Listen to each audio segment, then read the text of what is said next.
नाज़रीन, मैं हूं इरशाद खोखर, आप देख रहे हैं चैनल थर्ड पार्टी एनालिस्ट। सारा गंद खुल के सामने आ गया।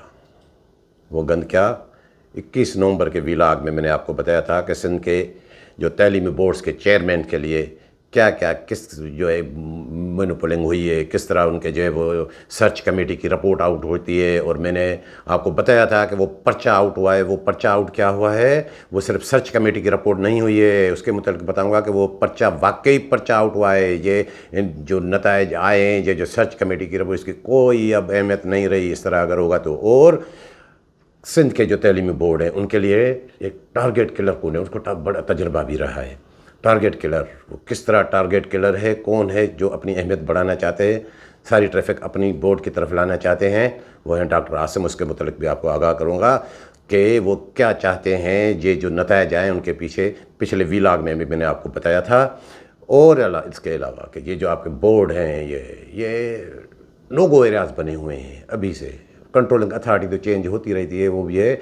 और इसके अलावा ये भी बात बता दूं कि सबसे बड़ा सवाल उठा रहा हूँ कि ये जो क्राइटेरिया बनाया गया था कि ये तजर्बा होगा, इतना होगा, इतनी होगी, ये किसने बनाया, ये क्वालिफ़िकेशन होगी, कंट्रोलिंग अथॉरिटी ने बनाया था। ये कंट्रोलिंग अथॉरिटी के अख्तियारात हैं, सेक्रेटरी या सर्च कमेटी के नहीं हैं, उनको बनाना चाहिए। और ये जो मैंने आपको बताया कि बोर्ड नोगो एरियाज कैसे बने, उसके लिए क्या होना चाहिए, उसके लिए बड़े ऑपरेशन की ज़रूरत है और वो किस नोयत का ऑपरेशन होना चाहिए। तो इसके मुतालिक मैं आज की रिपोर्ट में आगाह करूँगा। वो दोस्त जिन्होंने अभी तक हमारा चैनल सब्सक्राइब नहीं किया है, सब्सक्राइब करें और वीडियो अच्छी लगे तो दोस्तों के साथ शेयर ज़रूर करें। अब सबसे पहले मैं आपको बताऊँ टारगेट किलर वाली कहानी। गुज़श्ता वीलाग में भी मैंने आपको बताया था कि दरीना ख्वाहिश क्या रही है डॉक्टर आसिम साहब की, आसिफ जरदारी साहब के बड़े क्लोज़ फ्रेंड, के उनका जो ज़ियाउद्दीन यूनिवर्सिटी बोर्ड है उनमें सरकारी स्कूल भी आए। सरकारी स्कूल आने का फ़ैसला तो नहीं हो चुका, वो मैं आपको बता चुका। तो अब बाकी जो बोर्ड हैं उनको कोलैप्स करना किसने शुरू किया है, इसकी भी तहकीकात होनी चाहिए। वो कैसे किस मैं आपको हक़ाइक़ बता रहा हूँ कि अब कैसे वो कोलैप्स करने के लिए जा रहे हैं जब उनके पास जो है माली वसाइल नहीं होंगे। वो गुजारा करते थे इसी पे कि जो एग्ज़ामिनेशन फ़ीस वो आती है उसी पे। तो 2017 में फ़ैसला एक अच्छा फ़ैसला हुआ। हम लोगों ने सब ने रिपोर्ट किया कि वज़ीर आला सिंध साहब ने ऐलान किया कि हम क्लास पहली जमात से लेकर 12वीं जमात तक तालीम बिल्कुल मुफ्त करेंगे और किताब तो बुक्स तो वैसे ही मुफ्त मिल रहे हैं। तो जो एग्ज़ामिनेशन फ़ीस है वो भी गवर्नमेंट पे करेगी। फ़ैसला तो हो गया। हुआ क्या है, 2017 से 2020 तक बोर्ड्स को तकरीबन 3 अरब 26 करोड़ रुपए के बकाया जाते हैं, वो नहीं मिली।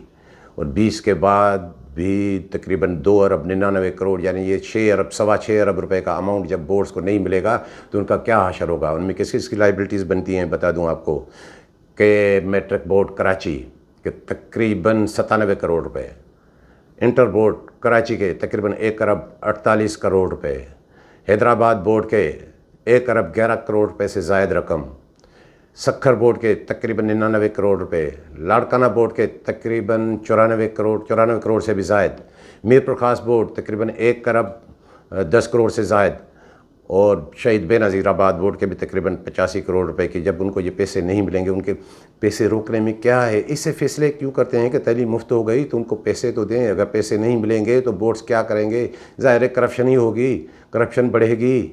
और वो करप्शन की कहानी आगे चल के वो भी मैं आपको बताता हूँ कि जब ऑपरेशन वाले मामलात पे आएंगे। तो ये इतना डिस्टर्ब बोर्ड, तो ज़ाहिर है 15 लाख बच्चे हैं जो इन बोर्ड्स पे 9th matric first year inter में जो फॉर्म भरते हैं वो वेरी करते हैं। वो औसतन 15 लाख बच्चे हैं पूरे सिंध में जो इन बोर्ड से मुंसलक हैं। उनके मुस्तकबिल का तो सोचें, उनका क्या होगा।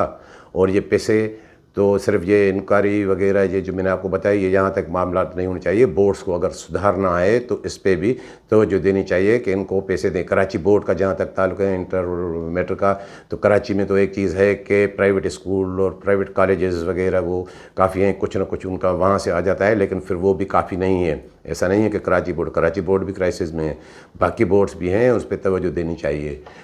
और दूसरी बात मैंने आपको बताई कि जो इंक्वायरी गई है, अब इंक्वायरी इस्माइल राहू साहब ने 19 नवंबर को लेटर लिख दिया कि ये जो सर्च कमेटी की रिपोर्ट हुई है इसकी इंक्वायरी होनी चाहिए कि ये कैसे आ गई। उसमें वो शफाफियत नहीं रही, उसकी अब वो अफादियत नहीं रही कि ये वक्त से पहले कैसे आ गई। तो मैंने आपको बताया था कि अब وہ پرچہ آؤٹ ہونے کی کہانی جو میں نے آپ کو بتائی تھی، وہ پرچہ آؤٹ صرف یہاں نہیں ہوا ہے، یہاں تک محدود نہیں ہے معاملہ پرچہ آؤٹ ہونے کا۔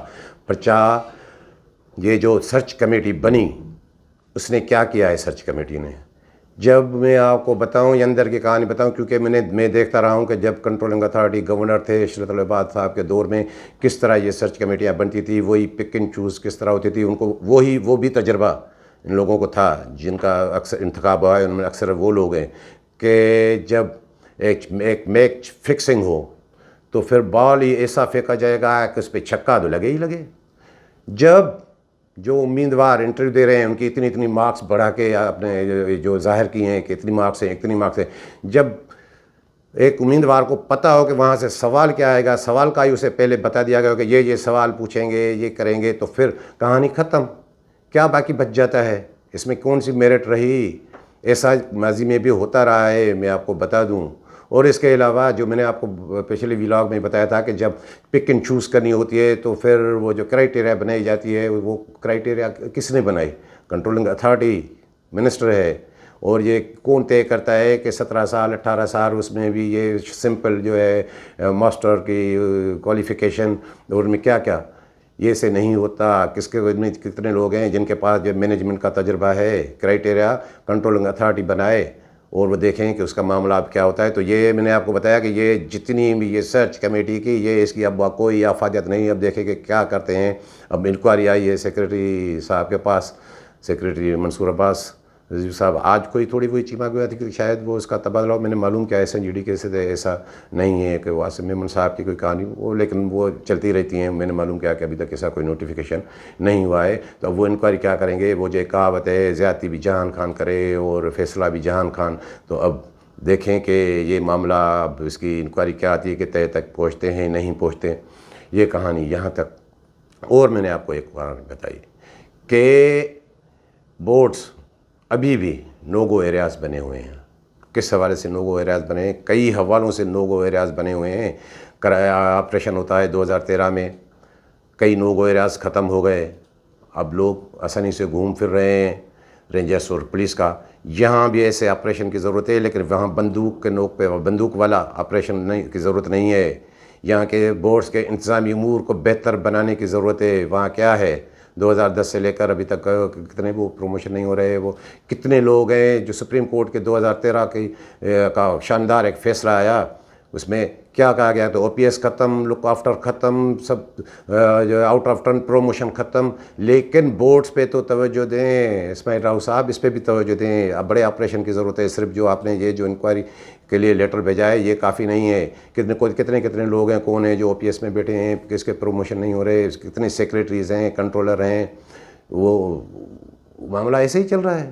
تو یہ آپریشن ضروری ہے، کیونکہ 15 لاکھ اسٹوڈنٹس کا یہاں مسئلہ ہے، وہاں اتنی میرٹ ہونی چاہیے۔ اور دوسری بات کہ اس بورڈز میں کیا ہوتا رہا ہے، بورڈز میں یہ تنظیمی اور جو سیاسی جو اثر رسوخ اور مداخلت ہے وہ ختم ہونی چاہیے۔ جب تک وہ ختم نہیں ہوگی یہ معاملات صحیح سمت میں نہیں جائیں گے، آپ کے بورڈز بہتر نہیں ہوں گے۔ بورڈز بڑی بات ہیں۔ اور ایک بات اور بھی بتاتا چلوں کہ بورڈز کی کہانی کہ یہاں پہ کیا ہوتا رہا ہے، بڑی بڑی مافیاز بنی ہوئی ہیں، گریڈ بکتے ہیں، پوزیشنیں بکتی ہیں، اس پہ توجہ دینی چاہیے، پوزیشن نہیں بکنی چاہیے۔ یہ جتنی کی نا اہلیت ہے اس کو وہیں پہ رکھنا چاہیے۔ اور ہم نے دیکھا ہے کہ جو بڑی مارکس تو آ جاتی ہیں، پھر جب انٹری ٹیسٹ ہوتا ہے انجینئرنگ کا ہو یا پھر میڈیکل کا ہو، اس میں کیا نتائج آتے ہیں، کیا حشر ہوتا ہے۔ جو بڑی مارکس لے کر آتے ہیں انٹری ٹیسٹ تک پاس نہیں کر سکتے۔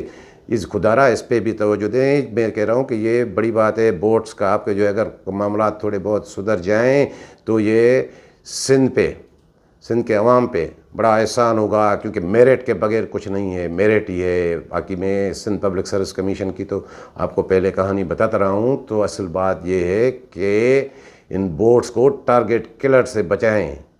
ٹارگٹ کلنگ نہیں ہے تو یہ کیا ہے کہ کسی بورڈز کو ان کو کولیپس کرنا ٹارگٹ کلنگ ہے، کسی کو جو ہے بٹھانا صرف اس لیے کہ اس موصوف کا اپنا بورڈ جو ہے چلے، اس کی طرف ٹریفک مڑے۔